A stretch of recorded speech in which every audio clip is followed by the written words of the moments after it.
PTV Podcast. Open the mirror. Kita perkenalan dulu ya, karena baru pertama kali ketemu. Saya Juju, terus ada Bro Fernando sama Bang. Halo. Nah, guys, ini yang biasanya lewat di FYP kalian ya. Jadi dia ini Fernando Mans yang ngefans banget sama Raffi Ahmad. Coba tunjukin bro tatonya. Gue mau tahu nih ceritanya gimana sih dia bisa se-ngefans itu sama Raffi Ahmad. Gimana bro ceritanya? Oke, itu lebar tahun 2000. Ceritanya lumayan panjang, jadi aku ini punya masa lalu yang buruk. Belak-belakan aja di sini aku mantan pecandu, narkoba, judi. Intinya Judi apa? Selamat. lah ya kayak judi online, gaming dan lain-lain. Selamat. Dan gaming, domino itu kan. Terus pokoknya tahun 2020 bulan November itu benar-benar di titik paling. Nah itu tadi balik dari karena candu berjudi akhirnya jadi penipu, akhirnya jadi bajingan lah ya. Gak punya temen, gak punya siapapun. Masuk rumah aja dia kan, diusir karena udah terlalu lagi pakai narkoba. Lihat YouTube-nya Boy William sama Raffi. Iya nggak kalau Raffi yang sempet off dari dunia entertain, yang mau keliling Eropa, dia kan nangis. Nah di situ tuh kayak aku melihat, ini pernah ketangkep gitu. Orang awam pasti tahunya dia. Sering sih. Ya, iya dong. Cuman kan kalau masalah narkoba yang doping itu kan sekali ketangkep loh. Kalau ingat waktu kita jalan SMA. Kalau enggak. Nah, menurutku di titik seorang Raffi Ahmad ya levelnya dia bisa bangkit. Padahal waktu itu dia benar-benar hancur. Di situ kayak anjir, Raffi Ahmad sama aku sama nih. Makanya Ceritanya juga di levelnya dia bisa bangkit. Seharusnya di levelku aku juga harus bisa bangkit sama ya manusia. bersama manusia. Nah, situlah mulai kayak cari tahu tentang. Dan saat itu juga aku berhenti dari narkoba. Padahal itu masih, kalau dibilang barang masih ada yang, dan saudaraku juga ngomong, ya aku juga ikut. Terus saudaramu juga memakai juga. Wajar. Kau ajarin. Bisa bro kau. Kita ini kan kalau enak harus mengajak kan ya. Oh, Tapi ya, tapi terlalu berlebihan yang enaknya ini ya kan, tapi membawa dampak yang Ya, berarti yang mau pakai ini yang jenis apa?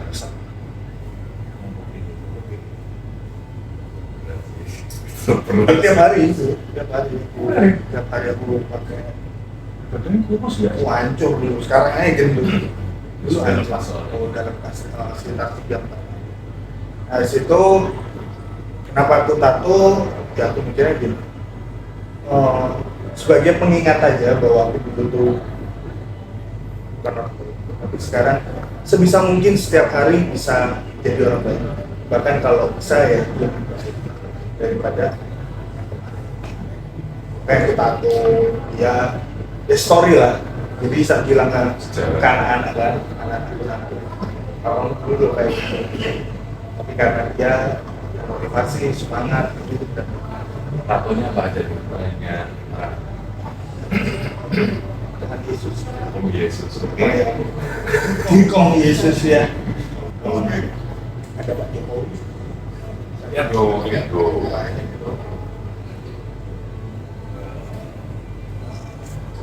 Punya story masing-masing. Mans. Punya story yang masing-masing.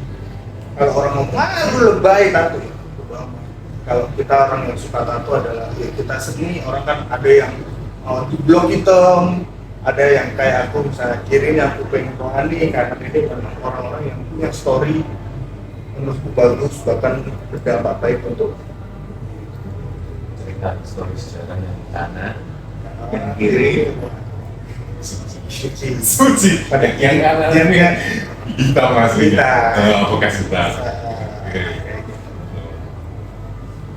Tapi kamu ngapain kok nggak kepikiran atau mukanya orang tua kayak udah nambah warisan gitu? Nah, jadi gak ada warisan, nggak perlu Nggak mungkin lah, nggak mungkin lah kalau Nggak. gitu. Jadi gini, orang tua itu sudah tercermin di muka. Ada yang mirip mama, ada yang mirip papa. Jadi nggak perlu ditato lagi, ya kan?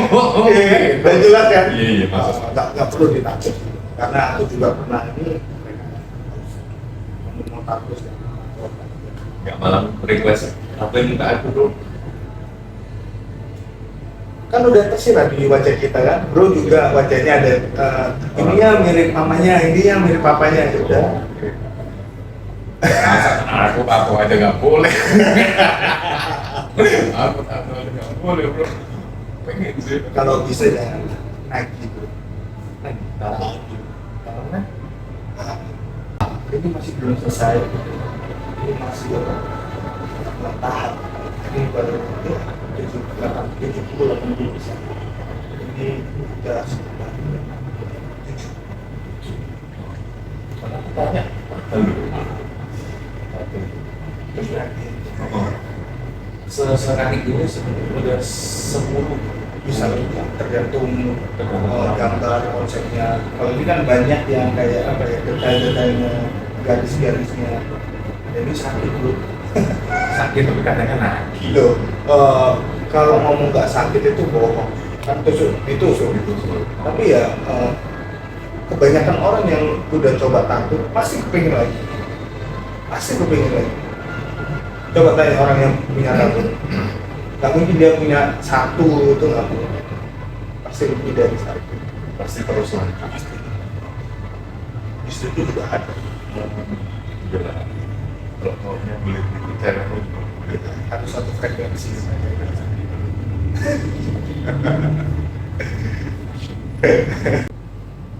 Terus kalau di namanya Bro Fernando itu belakangnya ada Max, itu artinya apa sih? Mans itu Abdullah Mansuri, dia Mans kan Mansuri. Beliau Mansuri S kan? Mansuri Mansuri bukan Mansuri S. bukan. Bukan. No. Beliau ini ayah dari banyak orang yang ada di TikTok, terutama ada yang content creator, tapi utamanya adalah anak-anak disabilitas yang bermain TikTok. Jadi saat ini udah susah, bahkan hampir 2. Dan dia ini selalu ngajarin kita tentang cinta dan kasih. Padahal ya dia ini juga agama Muslim, agama Islam, tapi dia ngajarin cinta dan kasih. Anak-anaknya banyak yang agama Kristen atau yang lain. Nah, dia juga ngajarin kita dari perilaku dia sendiri. Dan beliau ini, karena tadi aku udah tato, dia bukan orang tua kandung kita, tapi kasih sayang, semangat, supportnya dia aku itu sendiri. Kok bisa ketemu? Gimana? Ya awalnya kan di TikTok aku kayak penasaran sih, ini orang kok baik banget gitu Baik kan. banget. Itu ya aku ngomong, Pak, aku bukan orang baik. Memang setiap aku bertemu sama orang, setiap mau menjalin pertemanan, persahabatan, ya aku selalu ngomong, aku ini bukan orang baik, selalu buruk. Nah, ini bukan bajingan. Karena apa sih? Karena suatu saat mungkin perilaku berubah, orang-orang terdekat ini udah tahu ada yang aneh gitu, mereka bisa bantu. Tapi saat aku ngomong kayak gitu, dia ngomong, dia ngomong, kamu sekarang ada. Dan itu dari tahun 2021. Biar mengenai kamu gayanya. Ya sih, dari nol, dari ya, aku belum punya, aku pribadi aku belum punya apa-apa, tidak selalu lagi, selalu support bukan hanya berupa uang, tapi seluruh. Orangnya ini profesional gitu. Kita setiap tahun tuh ngadain acara, bro. acara, dan ini udah tahun ketiga. Jadi anak-anak disabilitas itu semua yang ada di Indonesia yang main TikTok yang dalam satu tahun itu didatengin ke Jakarta untuk pertemuan. Nah, itu biaya dari beliau sendiri, nggak ada sponsor, dan tidak ada benefit sama sekali. Untuk diri macam benefit berupa materi kan, tapi keuntungan untuk banyak orang ini ada, yaitu kayak misalnya kadang anak disabilitas atau teman-temannya yang nggak pernah ketemu itu kayak ada semangat baru, ada kayak motivasi dari sini. Dia itu dulu nggak bisa jalan, tiba-tiba sekarang udah bisa jalan, bahkan jadi kayak ada semangat untuk mereka bisa tidak kena bisa berkarya, dan itu besar. Ada orang gitu ya, keren sih. Mungkin juga kalau aku selalu ngomong ke dia ataupun ke orang-orang, banyak orang yang lebih kaya tidak mau. tapi Buat apa itu? tidak banyak orang yang punya hati seperti itu. Gak munafik lah kayak kita, Sesuatu kayak aku yang aja, aja. kayak aku nih, aku punya duit contohnya misalnya 10M, aku ngeluarin duit 500 juta gitu. Kalau nggak ada keuntungan buat aku, Buat apa? tapi kalau orang-orang seperti Bapak Mansur itu juga nggak begitu di sini. Ya udah, niatku baik dari amalan itu terima. Tapi si beliau itu punya keluarga sendiri. Tapi bisa bagi cintanya ya. Nggak bisa kita pikir dengan Akal akal. sih. Kecuali nggak punya keluarga itu ya. Dulu tuh pernah aku ngomong sama dia, buat apa kamu mengadakan acara seperti ini, Pak? Kamu top up koin TikTok, tembakin aja yang bisa. Kamu akan disanjung-sanjung sama orang banyak kan? Sultan nih, wah spender nih. Tapi jawabannya cuma satu. Bagaimana ketika anakmu minta bertemu sama bapaknya? Anak-anakku ini kepengen ketemu sama bapaknya. Gimana hati sama bapaknya? Dan kebahagiaan mereka itu bertemu dengan aku. Dan kebahagiaan itu adalah bisa bertemu. Udah gak bisa ngomong. Keren. Keren. Nah, aku sering lihat ini di FYP Fernando Mans. Itu kan sering ngomongnya pedes-pedes gitu kan. Kalau boleh tahu, backingannya ada backingannya siapa? Kalau kritik politik ya, nah kritik politik itu pedes-pedes gitu. Yang pasti bagian kedua. Backingan besar. Oh, bisa salah. Siapa? Bagian pusat bro. Iya pusat satu. Karena Pak pikir Pak Prabowo bro. nggak, cuman gini, jalan hidupnya manusia itu kan pasti sudah ditentukan dulu. Cuman tergantung kitanya. Kita bermain sosial media itu harus dengan bijak. Nah, ada trik-triknya sebenarnya. Jangan membuat kayak misalnya aku nih buat konten seperti itu pedas, tapi ternyata itu hoax, ternyata itu fitnah. Itu aku bisa kena pasal. Enggak. Tapi ketika kita dengan tegas mengkritik, tapi berita ini sudah beredar kemana-mana, sudah ada di portal media atau mana, kita itu ambil. Mau kita ngomong apapun, tapi jangan menyerang pribadi orang lain apapun. Misalnya, nggak bisa ini, Angel tuh gini-gini, kita menyerang pribadi. Tapi kalau sebagai contohnya Angel sebagai apa ya namanya, kalau pejabat lah misalnya, kita harus serangkap rekam jejaknya, terus kerjanya seperti apa, ini yang kita serang, bukan pribadinya. Misalnya aku nggak suka sama Angel, ya jangan nggak suka karena pribadinya, tapi kerjanya ini yang harus kita kritik. Kalau nggak benar ya, kalau benar ya jangan. Mati nanti kita. Seguninya seguni. Seguni. Oh belum. Iya itu sih siapa? Dokter, profesor ya, nggak tahu ada dokter. Profesor itu ya. Seguninya seguni. Kita membuat tentang beliau yang aku ini, aku nggak mau sebut sini karena sebelum aku buat itu kan dia sendiri yang berucap dan menyerang Presiden Jokowi. Sedangkan kita ini garis kerasnya Pak Jokowi. Nah, kecuali Pak Jokowi salah, silakan kamu salah.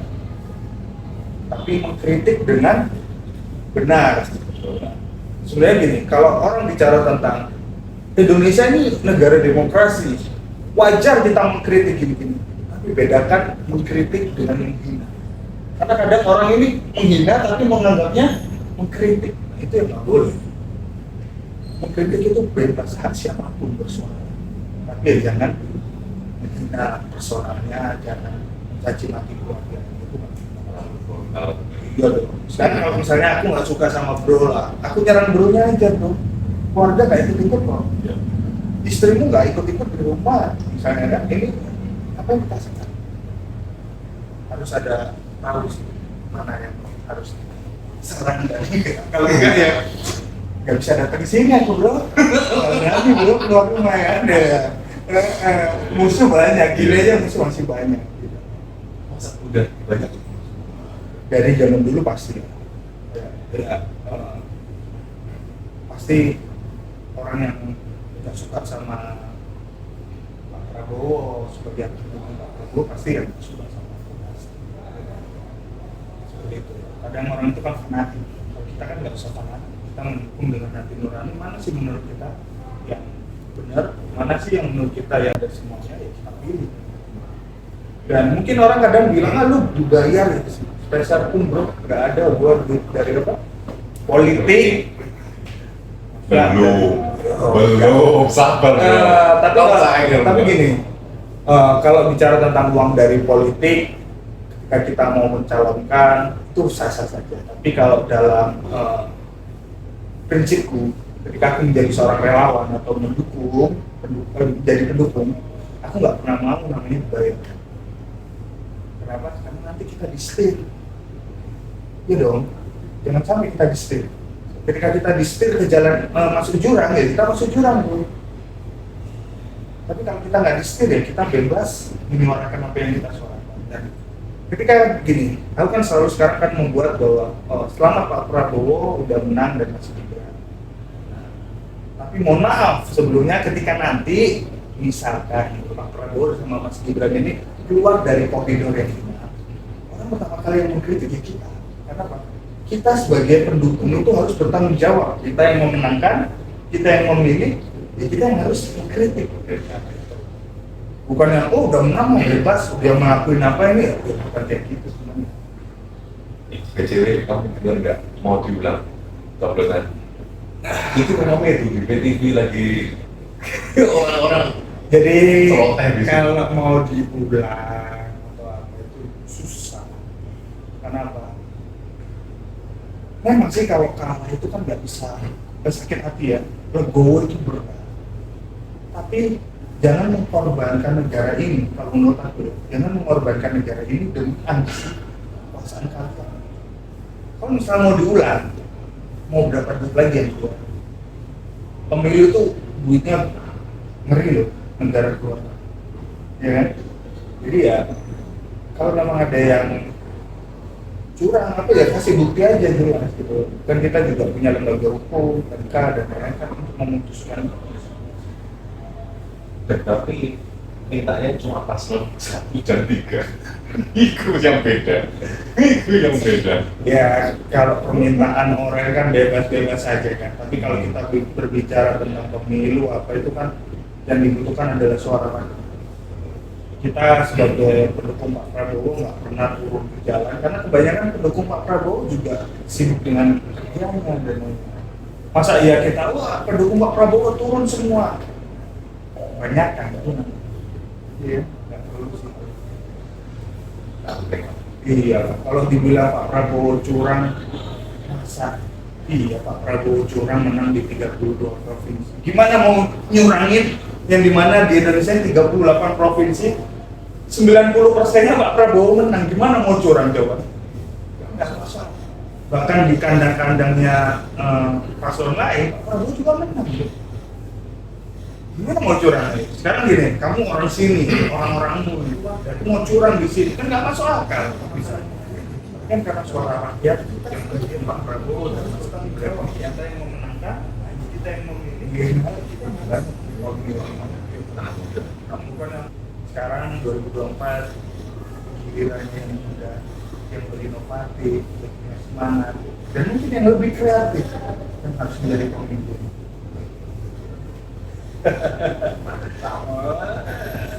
Sekarang kan pemilu udah selesai. Terus kira-kira sehariannya ngapain aja sekarang? Sehariannya kerja, jadi apa ya di rumah, ya masih apa ya, lebih sibuk ke kerjaan sih, nggak yang makan politik pekerjaan itu cuma hobi seperti 90% kegiatan politik lagi lah kayak kan di sosial media kalau di luar itu kan politik orang ketahuinya cuma di sosial media, kan di sosial media kalau di luar itu kan kayak lebih ke ya, pada orang ketahuinya cuma di sosial media ya, pengen kerja itu banyak lagi lebih ke pada orang itu ya, pengen kerja itu banyak. masih ingat sengkuninya waduh paling Ada menolak plan nggak depannya ngapain? Mau nambah kerjaan apa? Pastinya karena kerjaanku sekarang kan di TikTok juga, di balik layar sih lebih utamanya, cuman masih belum bisa untuk menjadi pedoman atau pegangan sampai nanti. Jadi mau kedepannya tuh ya mau cari kerjaan perilaku yang bisa dikerjakan walaupun keuntungan berapa, tapi cuman kan menjadi kesibukan dan itu yang hasil yang pasti. ke sana lah Ya iyalah, kalau nggak masuk politik ya bisnis ya paling nggak harus bisnis. Orang berpolitik pun juga sebelumnya orang berbisnis. Nggak ada yang orang politik yang nggak punya apa-apa. Ya, mungkin ada 1-2 orang, tapi 80% orang berbisnis semua. kalau kami juga Iya, iya. pembisnis dan kebanyakan Entertainment. Karena kalau kita di dunia entertainment, contohnya gini, Raffi Ahmad pintar, karena punya otak bisnis. Kalau dia nggak punya otak bisnis, dia nggak mungkin dia sampai sekarang bisa seperti ini. Banyak yang nggak orang nggak ketahui juga ternyata dia ada di situ. Kalau apa ya, karena entertainment atau apapun itu ada masanya. Jika masanya habis atau nggak ada kerjaan, terlantar. ya, kan harus yang long last Ya, inovasi terus ya benar belajar terus ya mau apa ya, karena kita mau sebesar apapun kita kan tetap harus belajar karena pasti ada hal-hal baru yang kita nggak tahu, dan mungkin dari hal-hal yang baru itu bisa menjadi sebuah keuntungan buat kita, sebuah jalan untuk diri kita kan bisa berkembang lagi. Mau juga terus belajar sama anak-anak muda penting. udah tua lah. Udah tua. Jadi belajar sama anak-anak muda ini biar tahu dunia mereka itu gimana sih. Mereka tahu. Iya sih, Sama kan nggak tahu.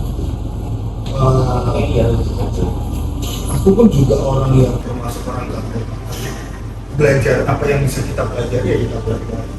Kalau enggak ya, padahal untuk belajar untuk saat ini medianya tuh udah gampang daripada zaman kita dulu ya. Zaman saya. Iya kan, kalau sekarang kan orang tinggal buka handphone itu ada apa yang kita cari juga pasti kita punya. Oke, segitu dulu ya podcast kita hari ini. Selamat puasa bagi yang umat muslim, terus selamat Paskah bagi yang Nasrani. Oke, kita pamit undur diri. Saya Angelin Pun, terus Fernando. Dan saya Abang Diki. oke. Bye bye. See you. Bye.